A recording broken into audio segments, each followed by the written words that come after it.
सध्या मी रायगड जिल्ह्याच्या मुख्यालय असलेल्या अलिबाग शहराच्या मुख्य रस्त्यावरती आहे। आपण पाहतोय या मुख्य रस्त्यावरती कशा पद्धतीमध्ये पाणी जे आहे ते साचलेलं आहे आणि त्यामुळे वाहन चालकांना एकंदरीत तारेवरची जी ती कसरत करावी लागते।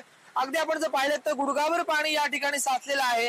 रायगड जिल्ह्याला येलो अलर्ट आहे आणि त्यामुळेच या अलिबाग शहरामध्ये सध्या मुसळधार पाऊस बरसताना दिसतोय। जागोजागी अलिबागच्या शहरामध्ये जागोजागी रस्त्यावरती अशा पद्धतीमध्ये पाणी साचलेलं आहे। त्यामुळे एकंदरीत वाहन चालकांना तारेवरची कसरत करून या मार्गावरून मार्गक्रमण करावं लागतंय। आपण पाहतोय अलिबाग शहराचा हा मुख्य रस्ता आहे आणि या मुख्य रस्त्यावरती कशा पद्धतीमध्ये पाणी जे ते साचलेलं आहे। आपण जर पाहिलं तर ही अलिबागची या ठिकाणी बाजारपेठ आहे आणि बाजारपेठ एसटी स्टँड परिसर आणि अलिबाग शहरामध्ये जाणाऱ्या मुख्य रस्त्यावरच अशा पद्धतीमध्ये पाणी साचलेलं आहे। आपण एकंदरीत पाहिलं तर सध्या रायगड जिल्ह्याच्या काही भागामध्ये पाऊस बरसताना दिसतो आणि त्यातच अलिबाग मध्ये सध्या मुसळधार पाऊस जो आहे तो बरसत आहे। राज वैशम पॉइंट टीव्ही मराठी।